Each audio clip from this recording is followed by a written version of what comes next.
future of our missionary work. Thank you for coming here, even if it is difficult now to go out, as you have already understand that this is now the day of the Lord.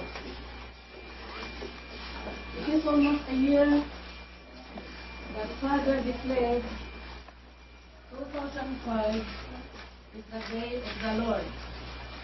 I want to waste with time to tell you the best as I could to reminisce the past, why I have become Mother Sylvia to this mission. I want you to understand. As I talk, I will mix with Tagalog. I hope I will not talk so much in Visayan because Tagalog or Filipino is our national language. It started in 1974. I met an old lady. Because I am a Catholic, or I was a Catholic devotee, I easily recognize the Mother of God because before I met her, I read the magazine, Philippine Free Press. It says there. I cannot even forget the author. His name was Aurelio, but I forgot the family name. It was in the last page of the Philippine Free Press magazine. It said that I believe that the Blessed Mother is now going around the world. So when I met Lola, I was looking at her face to face. I remember those words that I have read in the Philippine Free Press. As a human being, of course, it flustered to you that you are not perfect. You are also a sinner like other people around the world.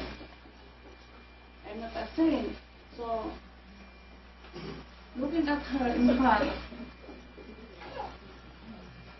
I made a promise that I will become a better person because I was now looking at the Blessed Mother as I have believed. The second visit of Lola, that was the change of my life. It was not fast, but it was gradual. During her first visit to Davao, she asked me to accompany her to my house. I am a teacher, but I'm not rich.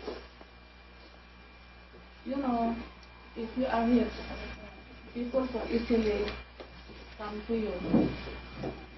As a teacher, I'm not rich. Because during my first year of teaching, I had already begun doing charity work, so I have no money all the time because I keep on helping poor children in school. In the house, when Lola was seated in our bedroom, she asked me to let her go inside our bedroom. So there, she let me sat, and she also sat on the other side, opposite side. This was her words that you can see now where I am. Lola said, "It is you. You are the reason why I am here." I was speechless because he was staying in a rich house. He told me, "But I have to stay where I was brought by your co-teacher. I have to stay there. But you are the reason why I am here." Then I asked Lola, "Why, Lola? You know me?" I said, "You know me." Meaning to say, I'm just a Mayor Sylvia Ignay Alvarado. Ordinary. Walang pangalan sa lipunan. But she answered, it is your work. Why I am here. So now, I remember that I was really doing apostolic work, as what Catholic term said, that apostolic work means helping others. She visited Davao again for the third time. On her third visit, and it was then the last visit of Lola, she asked me, she was sobbing, umiiyak siya. Hindi lang luha, hindi lang iyak. Hagulhol siya ng iyak. She really cried bitterly, asking me, please make the people understand my mission. I just nodded, but I could feel how hard it is, because even Lola could not even make the people understand about God's mission to earth. Because by that third visit, Lola announced that very soon the Son of God will return. She said that when she returns, she will not save you anymore from your sins. She will come to judge. So I was then so alert and always praying and praying that time, because that's how I was brought up by my mother to pray. So to cut it short, when she left, I asked her, where are you going, Lola? Then she has a companion, female companion named Herminia. Herminia said, we're going home to Cebu. I said, can I write you a letter? She gave me an address. The address was this: Victorina Vasquez, meaning the name of Lola that she used. Highway to Heaven Street, Cebu City. Can you imagine that? Highway to Heaven Street, Cebu City. I followed that address because I really missed her when I have not seen her anymore. And that request, please make the people understand. It's not easy to say yes. I was then a teacher, and majority of my co-teachers did not like what I was doing with Lola. And I even told Lola about that. So after 2 months, I really wrote to Lola. Lola left Davao December, and then I wrote to Lola February. That letter was not answered, but I received spiritual messages. Spiritual meaning I cannot see anything, but only paano yun pag diktahan, spiritually guided. There was an unseen force, hindi mo makita na pwersa. There was an unseen force that I will go to Manila. And my mother knows that I'm not fan of travel. It was a dream that I should see Mother, not Lola anymore, but Mother. I have no money that summer. As I have told you, I was busy helping poor people. But then I told God, I said, if it is your will be done, Lord. For 3 days, I was just going around with my friends, and my mother visited me. And my mother gave me only 25 pesos. How can I buy a plane ticket with that 25 pesos? And I have only how many pesos also in my bag. I borrowed money. That is our common practice. If you don't have money, you go around and borrow. And then I made some remedies, like asking student privilege just to cut down some more pesos for my plane ticket, but I was able to get round trip ticket. So when I was in Manila, when I was inside the taxi, when it was traffic, a boy approached me. Sampaguita, sabi niya. I forgot that I was now in Manila. So I was talking Visayan. Pila na dong, pila na dong. The boy didn't understand. So the driver, sabi niya, magkano raw yan? So he told the price. Then the driver said, pag Tagalog na dili kay Manila na ni. Sabi ko, Bisaya ka po di ay. Bisaya man po kay nag-driver ko sa dili sa Manila. Just to make you laugh, no? Because I was really innocent. I'm not fan of travel. I'm not fan of socializing. I'm a homebody. I prefer to be home, market, church, school. Kaya, hindi ako sanay sa mga maneuver na gano'n. When I arrived in the apartment of mother where I followed the address given to me by Felisa Magdaheren, who met mother earlier that year 1975. Mother said, "Oh, kumusta Ijay Davao?" So mother knows that I'm an Ilocana. I said, "Masaya at met mother," meaning it's fine mother in Davao. And then, to make it shorter, my story, mother said that when I return to Davao, I will help her do missions in Mindanao.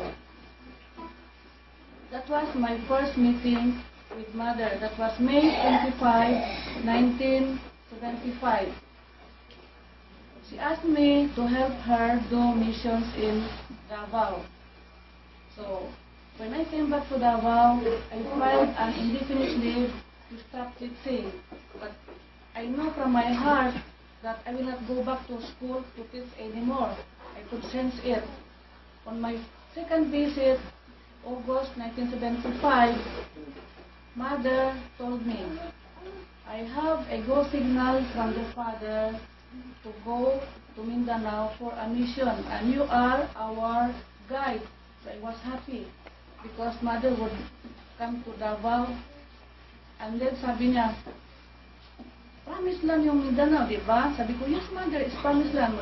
I was so happy, masaya ako kasi natupad na yung sabing land of promise.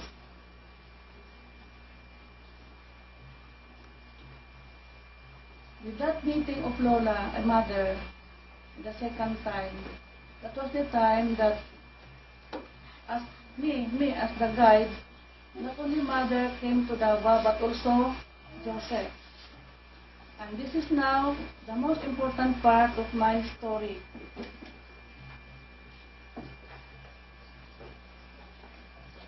Before I will show you the picture of Joseph, I want you to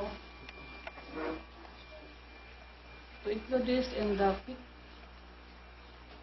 on my talk, that this is how I appear, this is how I look when I met mother in Manila on May 25, 1975.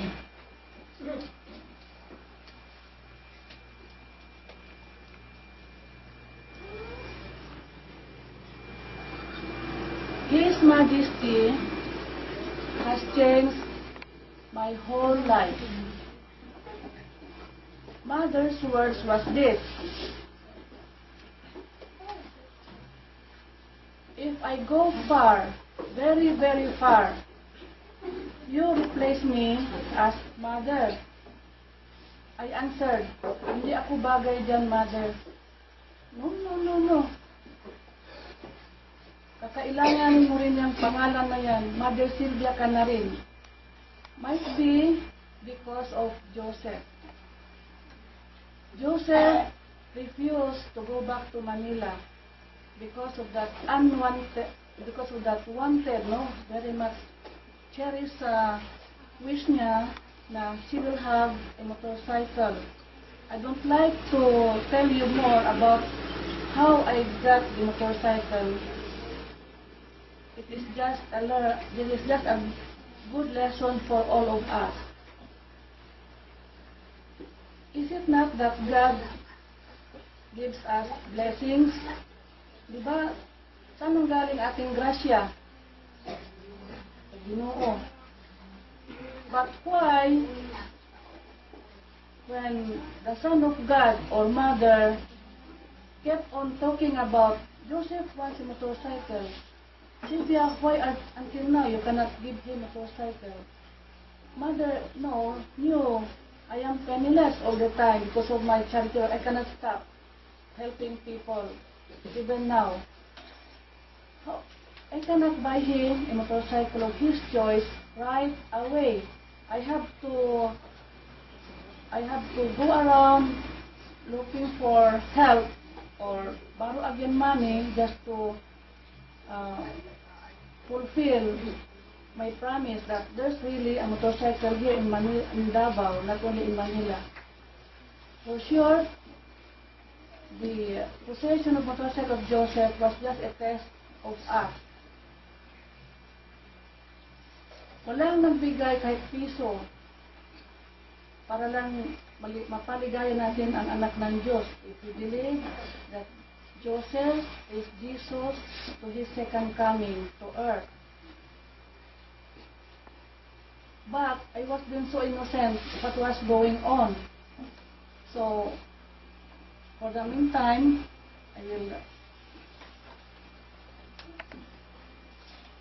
while Joseph was then waiting for the motorcycle, it was a good result for Davao because of his refusal to go back to Manila with Mother. Davao became his home. Sabi niya, dito ako sa Davao, Commander. Ang tawag na kay Mother, Commander, because as the Godhead Father, He is really the Godhead among the three persons. As Catholics, we believe in Father, Son, Holy Spirit. We should honor the third person, not only Holy Spirit, but we should honor the Mother of God, which is we call Holy Spirit. She's not just an ordinary person as Mary. She was also under God's plan. Some people don't honor the Mother of God, but we should honor. It's in the Ten Commandments.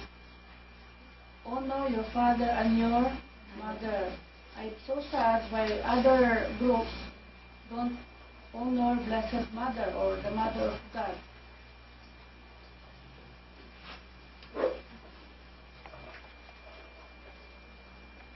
That was the picture of Joseph when he was in Manila. When he started staying in Davao, this is how he looked. He changed. Naging maskulado siya. Naging makipuno ang kanyang katawan at always on the go. Yan ang kanyang motorsiklo na naangkin niya. It was not really new, but it was owned by, according to, it was not really brand new, but this is his choice. Yan ang gusto niya. I told him, I will choose the motorcycle that you like, and I will try to get it for you. But then I was really hoping help or support will come along the way, but no. I got the motorcycle the hardest way. In the same manner as what I am doing now. My work is not easy and you are helping me a lot.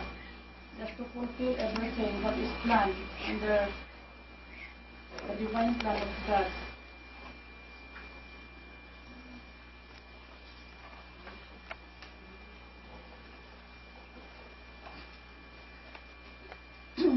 Let me tell you that Mother told me, you absorb the problems of the people. That's why you are becoming thin. Payat talaga ako nung araw. Sino nakakita sa akin nung araw? Sino nakakita sa ko sa una? Because of what I was doing under God's plan. But I was just innocent. Like you now. You are innocent. What is going on today? This is the place where Joseph would go when she wants to rewind, because Joseph's role is to absorb the bad doings of the children of this earth. That's why most people don't believe him. He is the second coming of Christ. How he lived on earth is the reverse. They could see bad image on him because mother said, kawawa si Joseph, absorb niya yung mga masasamang gawa sa mga anak niyo dito sa lupa. Then when problems come along, mother would also call me. Any problem in our work, in our midst, mother would call me because sabi niya, you absorb the problems of the people, so you help them.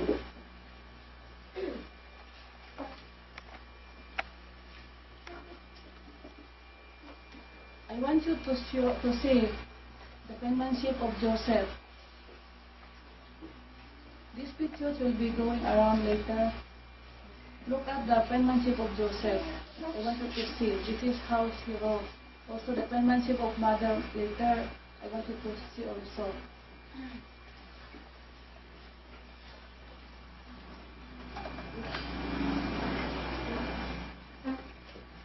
As I've told you, I just want to make it clear that when I took care of Joseph, everything was difficult, but I was able to fulfill it, like what we are doing is now. Look around. Our worship place is beautiful, but I have not spent anything. Even the roses, it was done by Father's hand. Hindi natin nakikita ang Panginoong Diyos. Isinapagawa niya sa ibang tao. Kung wala kong pera, God has a way of touching your hearts. Like Manansising, ng Lourdes, they did something, especially Janet, who has just gotten married. Ito, I just want you to know that everything done is God's will, not me.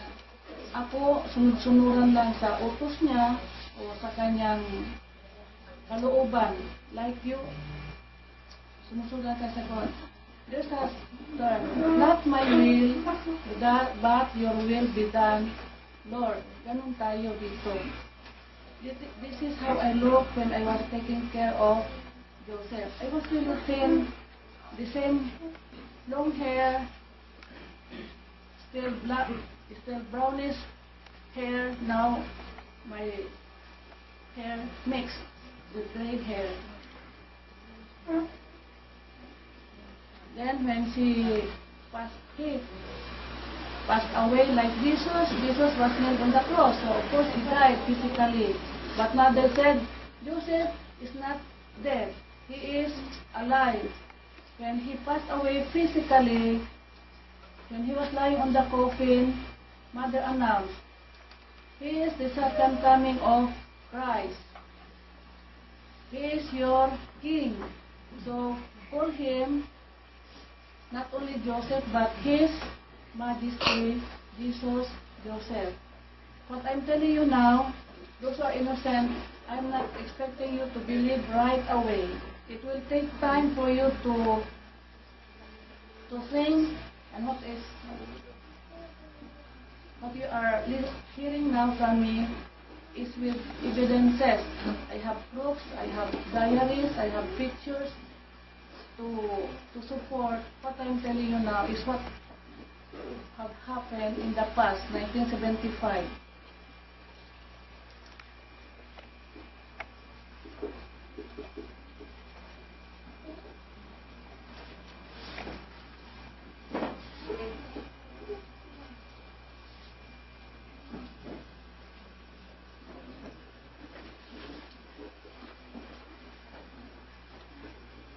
When it was my time for obeying mother's command to replace her, when I told her that I'm not becoming to that title mother, but sabi niya, kakailangan mo rin ang balang araw. Suotin mo yung baro ko. Sabi niya, no mother, I won't wear your white dress. Sabi siya. Then she just snapped, ganun lang. To me, that made me difficult in fulfilling it because I did not say yes right away. Why? But because Mother told me, you are absorbing the people's problem. Do you think people will believe me while I am absorbing problems of the people? Do you think people will believe me as Mother Sylvia, as they see me, as if I'm groping in the dark, nahihirapan sa pagtayo bilang Mother Sylvia because from the start, I was given a test. The test is to absorb the people's problem. At the same time, to carry on the position as Mother Sylvia. So now, as we are gathered around here, we have paddled along. We have tackled all the difficulties and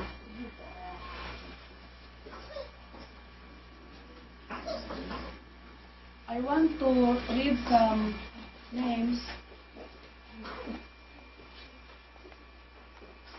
because after May 25, 2006, my work will totally be changed. I will still be with you, but with scheduled time. I cannot just be with you any time now because of scheduled time that Father wants me to follow. This was Mother's first command of me. I have not yet obeyed totally. But now that I have seen reforms to children, I have seen changes to adults, I'm now ready, I'm now prepared, and I'm happy that at last, 2006 is the last hurdle of my difficult years. It should be 2005, but something happened last year to the children. I was not then totally prepared, but now you and me are prepared to this change. We should rejoice.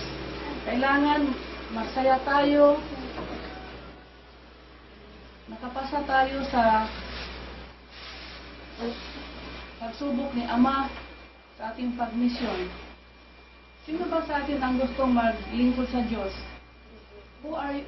Sino yung gusto magserbisyo? Kisa gusto magserbisyo sa Ginoo? Do not be confused. Do not be confused to what I'm telling you now. Just believe in one God. Just believe in one God. Katolik po ba kayo? Protestante, Buddhism, a believer of Shiva, Allah. We have only one Father. We have only one Father. And I will continue fellowshipping with them. And I want you to listen with them because you will learn what you have not learned in the past.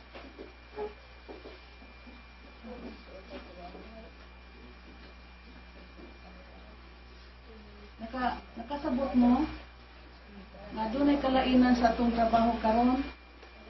And kayo ang mahalaga ngayon sa pagbabago ng ating last episode of our mission to God. This is not just a mission work. We are under the divine plan of God. Tayo ay nasa plano ng Panginoong Diyos. God has come down to earth to change, to make this earth new again.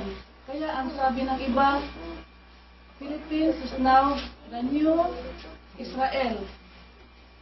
Ang sabi nila, Davao is the new Jerusalem. Kaya, are you ready for the change? Handa na ba kayo sa pagbabago? Walang sumasagot. Handa na ba kayo sa pagbabago? Nakita ko ang inyong pagbabago. Iba kayo noon, iba kayo ngayon. Iba. I can see changes, even the children. Noon, ang mga bata, sige nang tagbadlong, na may kausaban, at least they're not perfect like us. Nobody's perfect, pero may progress, may improvement. That's why I'm ready now to really follow Father. I will be more, not totally in seclusion, but I'm more in seclusion now because of the Father's plan of me. There's a title of Joanne's article. Unless something happens, people will not believe. So I have to follow Father, or else I'll be the one to be answerable to what may happen. Kailangan obedience. Number one is obedience. Now let's go to reading some names. Appointment to coordinators. I will still be busy, but with you as workers or coordinators.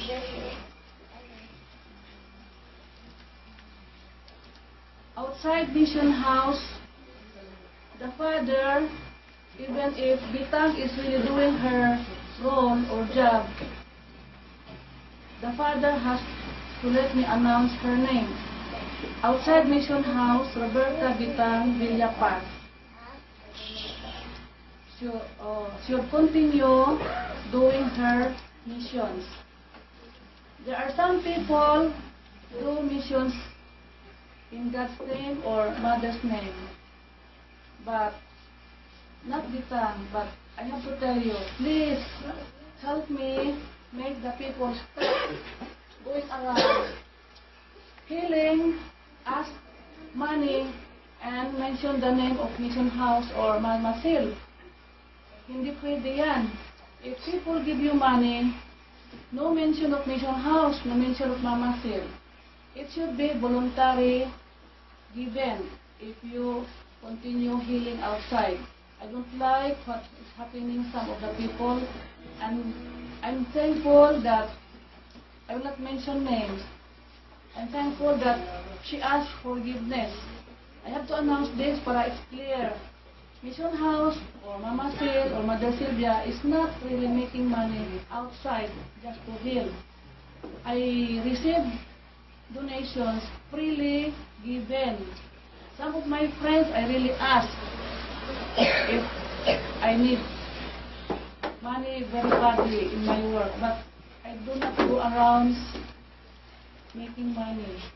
Bawal yan sa Panginoong Diyos. Voluntary given. And Bitang will help me. Tutulungan ako ni Bitang, santaon kung magpapangwarta.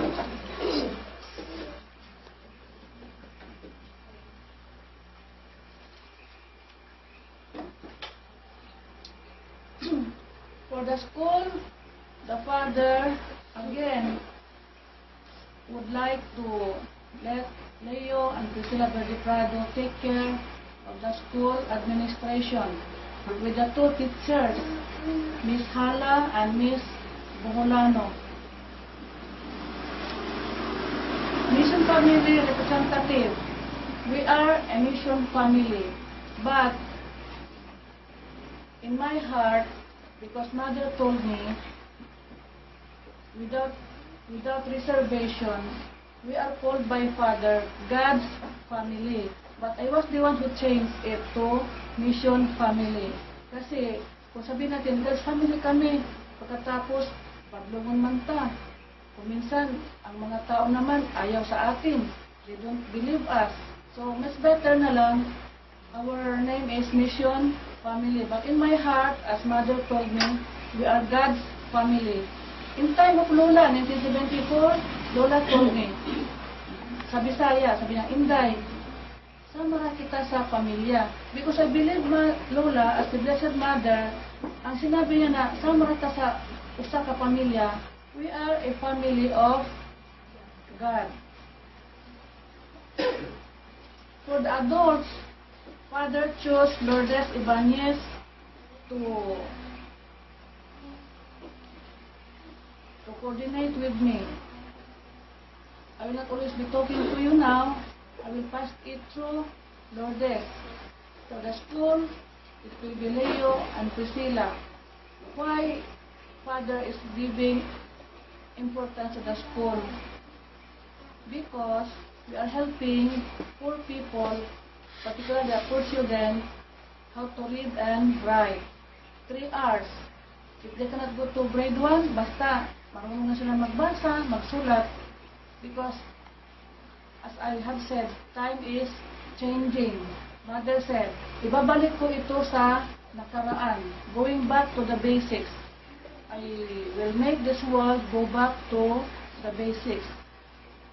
I'll not just mention more because you might be alarmed that money is really dwindling, hinay-hinay na, dwindling down.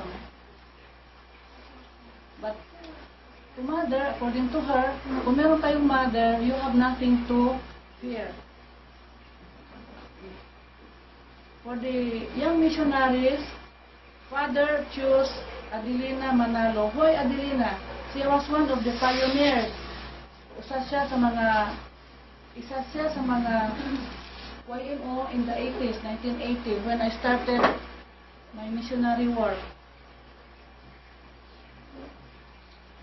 For the co-workers, I have only one left, adopted son of mother when she was around, Vivencio, but unluckily, sadly enough, he is leaving. And then we'll find a better pastures in the far, far Luzon Island, particularly in Manila. But anyway, Father will guide him, will bless him, and might be someday, of course, he will not be permanently staying there, will come home. As what Joan told him, that come back. The next is Candelaria Oracion to help me with this altar, cleaning up, and errands. Victoria Buholano for teaching for the free kinders. Rosalinda Galo, Susana Casinabo, Santiago and Matilda Aguilio. These people are the most controversial. But then, as you can see, they are also trying hard to be on the level of mission family members. At this point in time, let us stop thinking about negative thoughts and get rid of this waste thoughts. Let us just think of good things. Ang ating alalahan nila ay kabutihan. Good things in life, so that our karma, if you believe in karma, we're also good. You think bad, karma will return and a bad in us. Sabi ni Mother, re-rebounds lang sa inyo. Ganon, re-rebound. Vicente and Anaklita Golie because of the mission hall with the brother Rogelio Golie.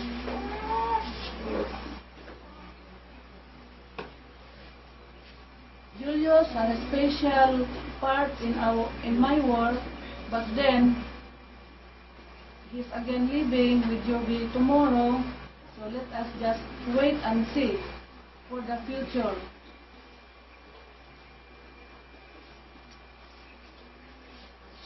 Mother has adopted children, and the father also has chosen some young people to be like my children in my work, meaning they have more obligation to do being adopted children. And I will just read the names.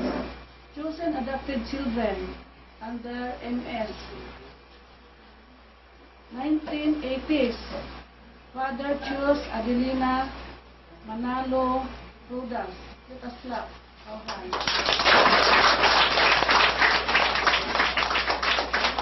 In the 1990s, the father chose Julius Golie.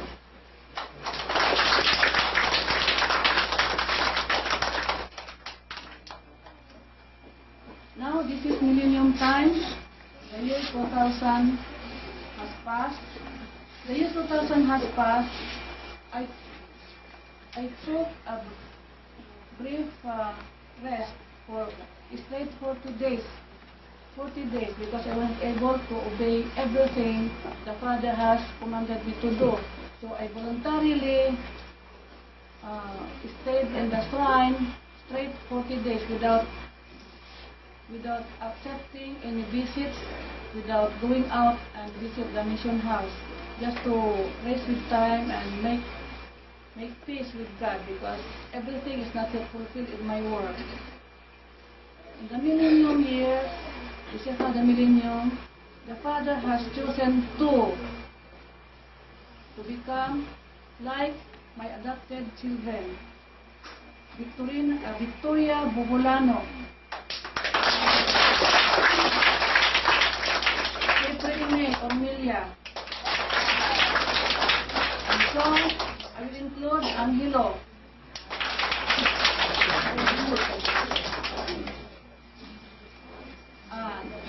In this line, Father said, is still searching for more. So I have 5 adopted children. The 5th is Angelo. I'm still searching for more. So better luck next time. Hindi ako ang pumipili, si Ama ang pumipili. Like me, I did not dream, I did not wish, I did not ask for this position. It just came. It just happened. Lahi manggod ko ikaw magsuti, Ama, gusto ko manambal. Ama, gusto ko magtudlo. Ama, gusto ko ni... Let God's will be done in your life. To have a good future, just keep on praying, and hoping. Look at Leo and Priscilla. They have fulfilled what the Father has planned for them. They were just innocent when I just keep on telling them, dito sa, beside, di ba, Leo, during my visit, beside your house, Leo, you can you remember? I said, you can put up a school here, but then Leo said to me, no, Mother, I will make you a hut. Nagawa ako ng bahay kubo mo dito. Then I just keep quiet. But then it was fulfilled. Oh, let us get that.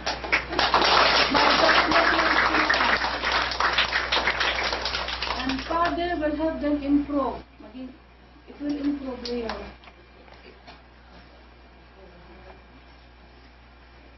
Now, I have mentioned names, no?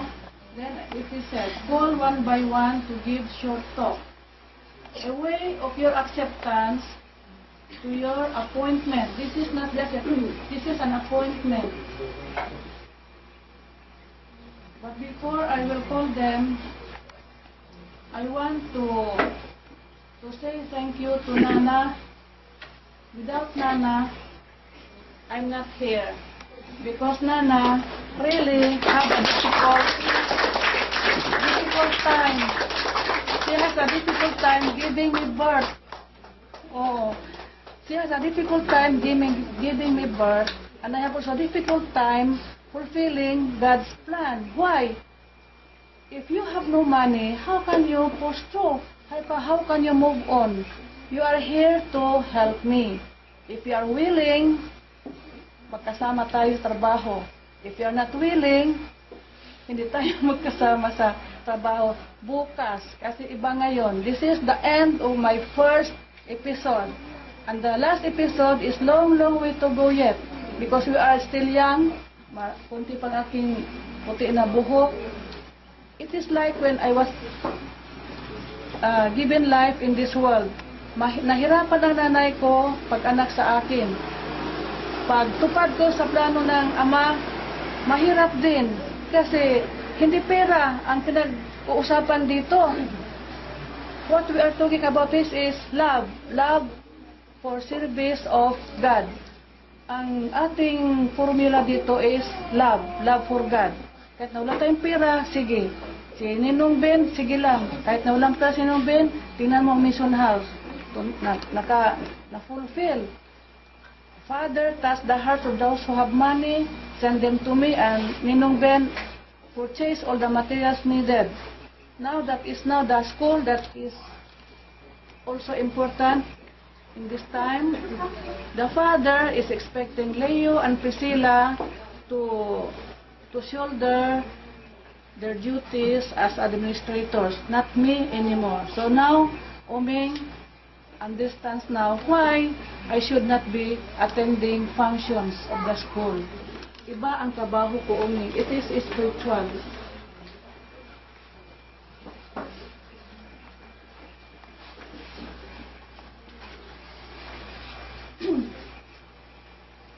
before you will have a short talk, those who are mentioned, the Father wants me to show you how I started this mission work. It started on May 25, 1980. With this picture, you will see how I started. Kaya huwag kayong mag-alala kung kayo ay nakatira sa kubo-kubo. Ako, nagsimula ko sa kubo-kubo. Balay-balay lang. Ang mission house sa una. You will see after you will and the showing, no?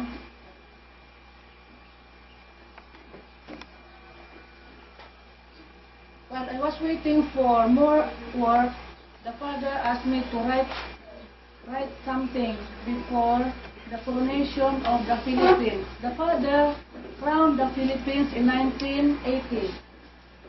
This was me. I was preparing alone. Why alone? That was His command. Not to reveal yet. The time has not come for you to reveal.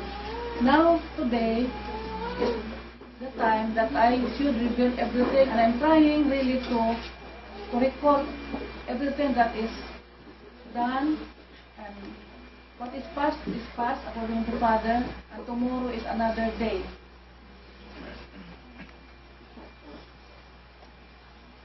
That was I was not yet wearing white. When I took the position as Mother Sylvia, I have to change my dress to white.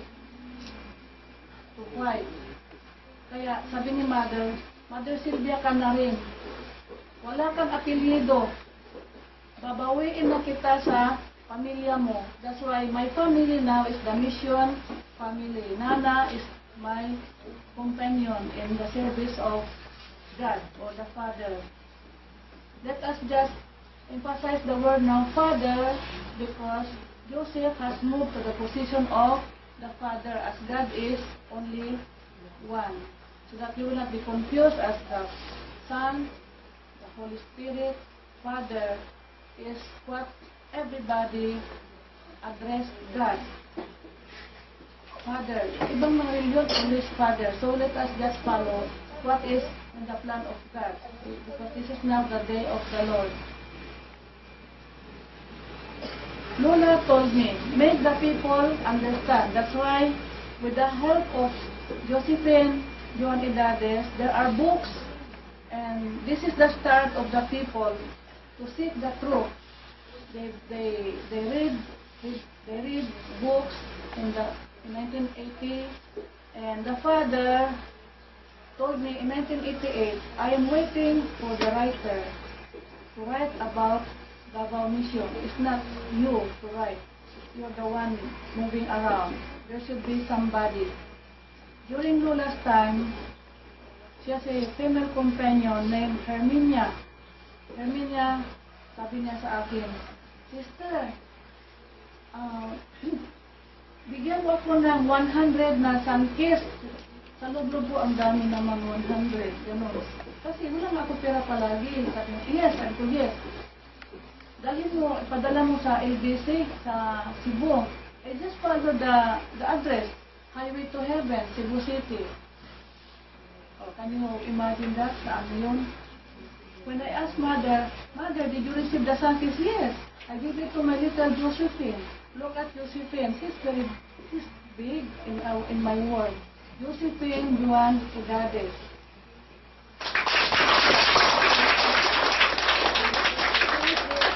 It is the material body of what Herminia told me. That someday you will meet my little Josephine. But when I met Josephine Juan Edades, she's not little. And she has a big role to play. She is the hand of Joseph to write all about his mission on earth. She's the writer. And without my expense, her writings are revolving around the world, going around the world, Guide magazine, newspapers, going around the world. I'm so thankful to Pastor Apollo Sikiboloy that he acknowledged what Josephine John Edadis is writing about him. In America, we have a pastor, Pastor Ray Pringle, senior and now junior. The son is now replacing the father. I should tell you that during the 90s, as I keep on writing to Pastor Pringle, he kept on informing us that we should prepare for God's gathering storm, meaning yung trials, yung tribulations, at it really happened. It started in year 2000. Maraming kalamidad, yung terrorism, until now is happening. And it was Pastor Pringle Sr. who really prophesied what is to come.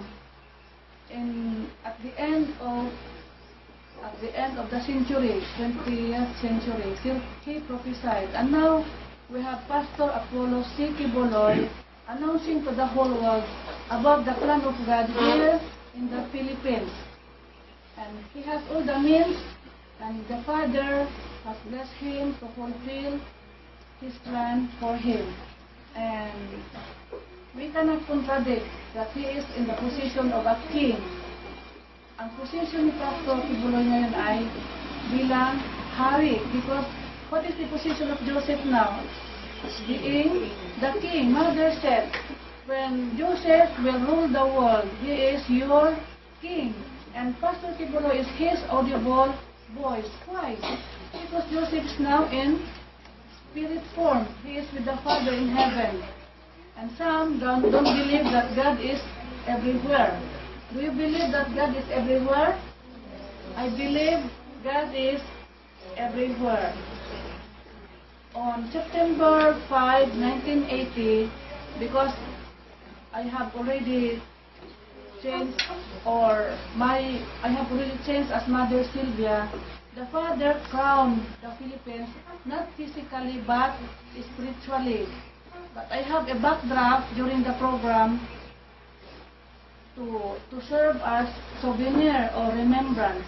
And the Father chose a couple, Mr. and Mrs. Masanigra, and their two sons, to play the role as the builder of the mission house. But they don't believe.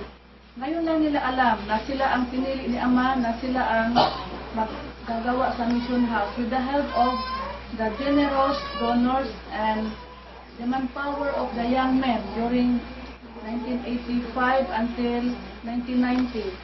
The mission house was built for 5 years. Mahaba. Kasi, we have no money.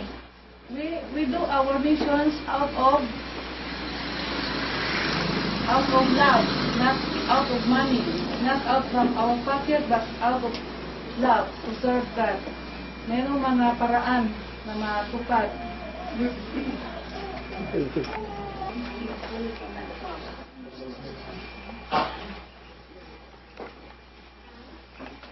While waiting for more mission activities, the Father commanded us, mission family, not only me, to be busy, to have gardens, and then later, after gardens, the Father asked me to have mission hall, because the mission house is not fitted for programs. There should be a place for programs. And while waiting for more activities, I was able to fulfill some projects like gardening, and we have cottages. I have active co-workers like Stacy, and the children, the YMO, helped me make gardens. But not us to harvest. You know now, if you do gardening in the city, you cannot harvest. Other people will enjoy your harvest, and that is how we help in the reverse side of it. You know what I mean? While making gardens, while fulfilling the mission hall, this is inside the mission hall.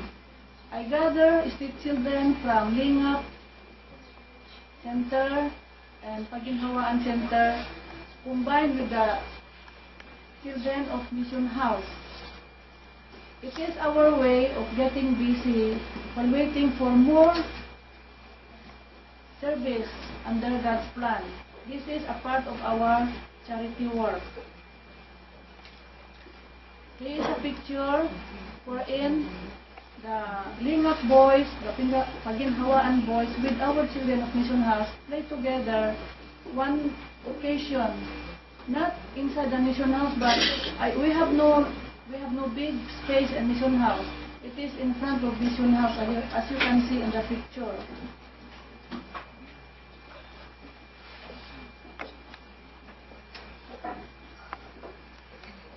One day, while I was recalling Joseph's sufferings because he suffered in Bangkal, as what Mother said, Bangkal is big. B as in Bethany. It is where Jesus suffered in Bethany. I choose Bangkal to represent Bethany in the past. As Joseph, he died of torture here in Bangkal. And this is my way of visiting him now that he's gone, where he would go out and rewind himself along the beach of Bangkal.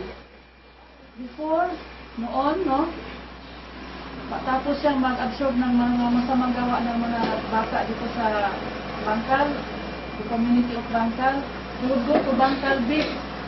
And one day, I also visited Bangkal Beach and I could really have felt his presence. He would go there to unwind, as he would tell me. Pupunta ko sa ibaba, yun pala, mag-unwind, yung manampiling lang, nagtanong ako kay Kari, anong ginagawa niyo doon? Sabi nga, sa Bisaya pa, magsinuktok lang, magnilay-nilay. One morning, Joseph said to me, malungkot ako na hindi ko mawari, hindi ko maintindihan. But I knew him. He's the Son of God. It is his way of yung parang not letting me know that he is really suffering. He was then absorbing the effects of marijuana, the effects of liquor, and one night, according to Mother, his barkada cut tiny pieces of hair and then put in the glass of liquor and let them drink to Joseph. And that's how Joseph suffered. And I keep on massaging his breast back, because he kept on coughing. That's how he absorbed. And people would also be mad of him because of how sometimes he would behave from his way of absorbing our attitude, bad attitude.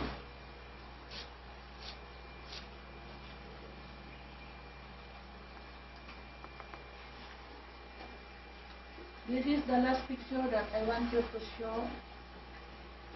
As I have accepted the last part of my work. This is done by a Muslim. You know Sol and Musanif from Kidapawan, North Cotabato. I did not know that they did this. It was then that they presented it to me. It was done. Gihimo nila, Muslim made this. A Muslim made this. And I am a universal missionary. So one day, we will just be in one whole. No more war to come, because the Muslim made this. Not a Christian, not a believer of Mother did this. Muslim ang naghimo ni ini. I asked Saul, how did you do this? Camera trick, sabi niya. One time, they asked me for a copy of my solo picture, yung barefooted down. So, he made this one. This is a good sign to me. During 1994, pilgrimage of Saul and Musanif. Sabi ko, Saul, the Father's plan will be fulfilled, because this is the good sign. They gave me this kind of picture, So one day, there will be no war, and we will be in one fold, in one God. Because sabi nila, Allah, ayaw nila kay Jesus, ayaw nila sa kay Shiva, but there's only one God, and this is a good proof that we will only be in one God someday, one fold.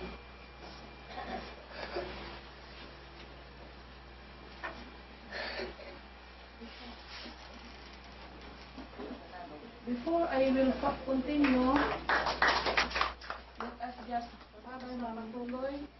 Mamaya tatawagin ko yung chosen adopted children, Adelina, tapos na si Adelina, Victoria, mauna si Julius, Victoria, at Fernie. Kung meron sasabihin si Angelo mamaya, pakinggan din natin.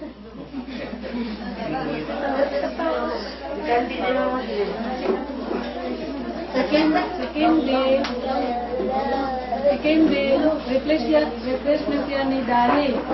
No need to talk because in Dali's time, it was 1975.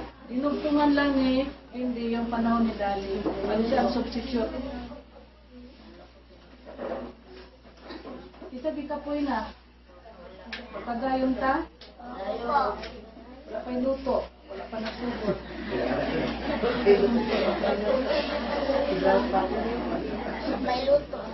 Sino gusto ng free? These are free distributed books. Free. Unahin ko itong title ha. The True Story About Mother, a Mysterious Hidden Drama of the Universe Now Unveiled. Today, I unveil the hidden drama of Mother's mission. Everybody of you does not know it. Everyone does not know it. Even Nana. Hindi alam ni Nana ang gagawin ko ngayon. Like in 1980. Noong 1980, may 25, wala rin nakaalam. Kahit na mga magulang ko, hindi alam. At tulad ninyo ngayon, na hindi nyo alam ano ang sasabihin ko, ano ang programa na natin, kasi I accept that I am a secretive person. Kaya siguro napili ako ni Ama, secretive ako, hindi ako madaldal. Kung meron akong mapuna, I just keep it to myself. Ayaw kong daldal. Kasi minsan, hindi maganda yung tabi-tabi ka lang, tuya ka lang. Kaya ito ngayon, sabi ni Ama, it's time for you to talk. If you don't talk, you will not know, you will not understand what are you doing about. Kaya ito, not only my talk now this morning, but books. Makinig kayo kay hindi, free distribution ito. Wala kayong kopya ng mga libro. Kung gusto ninyo, ay matabangan mo sa pagsabot sa akong trabaho. Ito naman, I will assign to Leo, kasi ito naman gusto ni Ama. Basahin ko lang. Year 2000 started the millennium. This is just a gesture that you really like peace. Kasi ito naman ay I pledge in my daily life, in my family, my work, my community, my country, and my region to peace.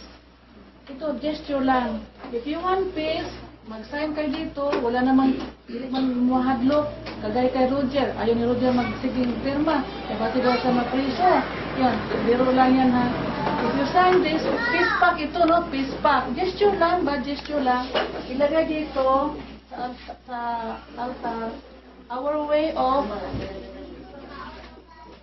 praying for peace, so that terrorism will stop, bad doings will stop. It is already absorbed by Joseph. About problems, we will continue absorbing problems because Mother said, as long as you're alive, problems make your life colorful. Do you agree? Kung may problema, yan ang nagiging magandang buhay ninyo. Kung wala kayong problema, para kayong patay. Oo. Problems will end when you are dead. While you are alive, problems make your life colorful. Wala kayong trabaho kung wala problema. Kaya pinabsorb ni Mother sa akin problema para gumanda ang ating mundo. Kaya ito, gesture lang ito to have peace. I will give it to Leo.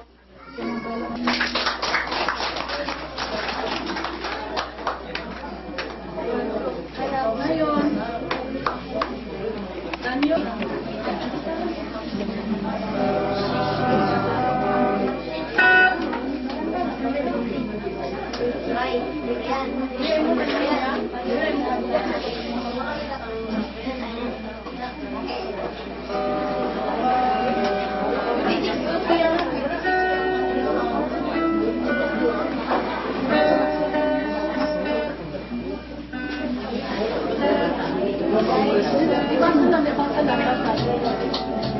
Kagamay, kagamay.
Mamaya, tawagan ulit si Bruce. Hindi daw na-report. Kaya lang, ang pakiusap ka kay Bruce, lakas-lakasan ang busit. Thank you very much, Ryan. Yung mga estudyante na gustong magbago, sinong gusto magbago talaga? Ha? Gusto magbago? Mga estudyante. Kasi sabi ni Brian, Mama Sil, ano yun? Patawarin mo kami. Alisin ang hikaw sa mga lalaki. Alisin ang mga yung pinta sa paa. Mga bululoy. Mag-eskwela, sarong na eskwela.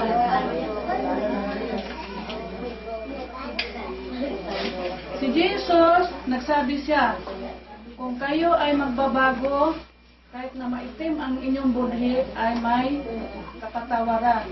Sino ba si Mama Sil na hindi magpatawad? Kayo rin na hanggang ngayon, mabigat pa ang puso kasi meron pang hinanakit sa iba, meron pang hatred sa puso. Ngayong umaga, alisin na. Kasi kung hindi nyo maalis, if your heart cannot be clean, cannot be pure, tomorrow, we cannot be together in my work. Kaya iba bukas, ngayon, ano yung mga bahid, dungis na nagalit ako kay Tiago, nagalit kay Tilda, nagalit kay Roger, nagalit kay Brian, nagalit kay Carlo. Wala na yun. Clean up na. Kasi today is a clean up drive. We are not perfect, even if you will say, I forgive you. Still, we are not perfect. Who is only perfect? Only one, who is God. Tayo ang kanyang co-workers to change this earth, to make it a new world. Malapit na matapos. Sino makabasa nito? God answers prayers. Penmanship ito ni Mother. Gusto ko ito ipaikot ni Candy, no? God answers prayers. Ito ang number 1 na gusto-gusto natin na marinig. This is the most important part of this program that we want to hear. God answers prayers. What you pray, I pray to help you that your petition prayers will be granted by the Father. This is my job starting tomorrow. Starting tomorrow, if you pray at home, in your homes, even if we are not together,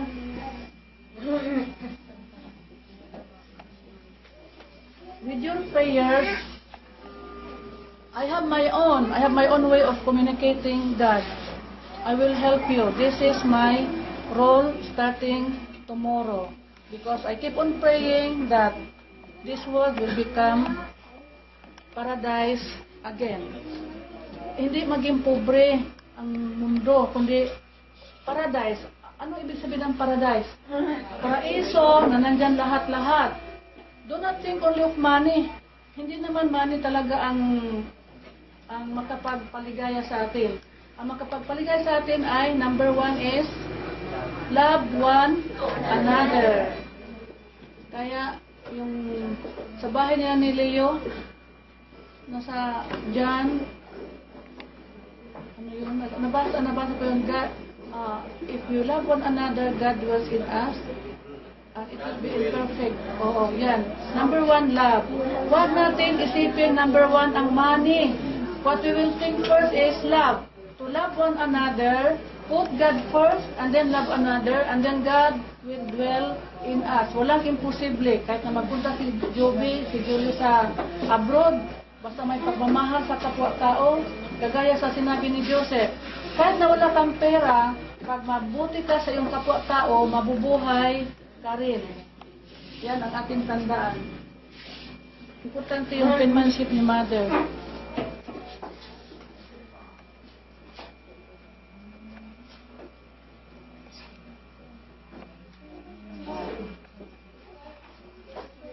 Kay Mother ito, galing sa shrine. Sa shrine yan. Kinuha ko para maipakita sa inyo.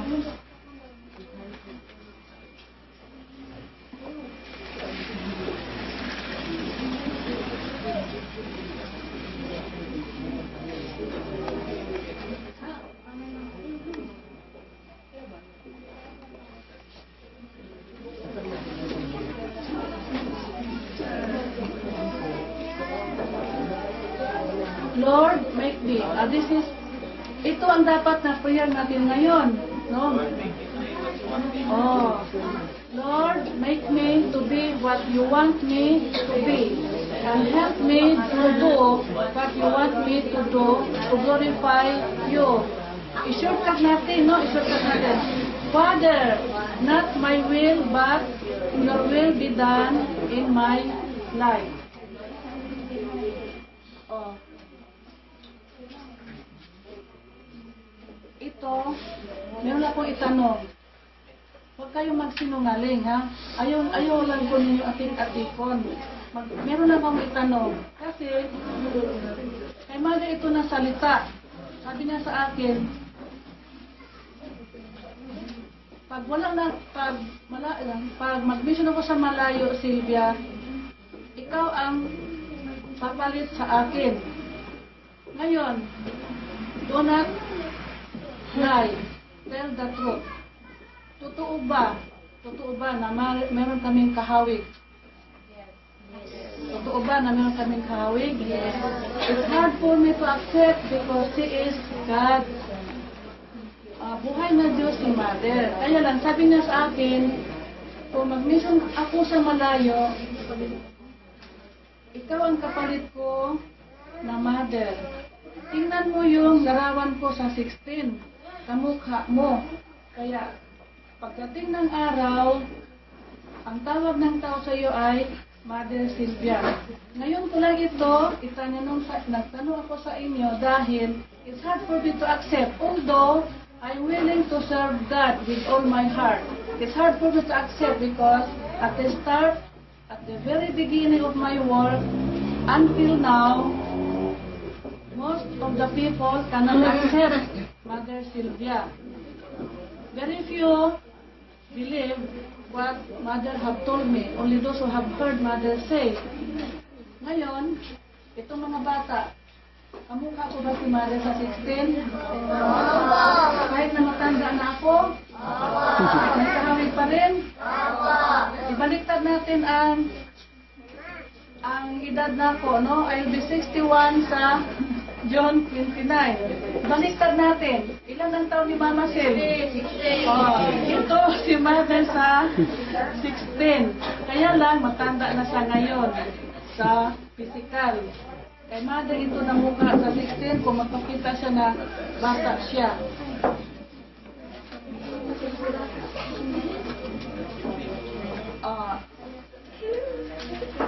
Bago ako, meron pang last, no? Ito na lang ang last. Patanggal na natin si Bruce. Bruce, kaya wala na record.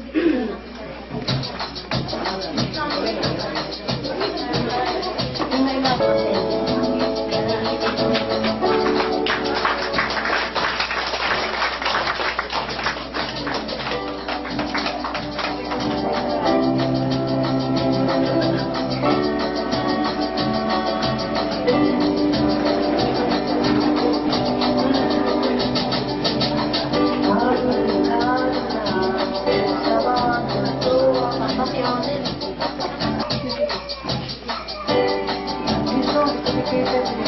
Isang hindi ko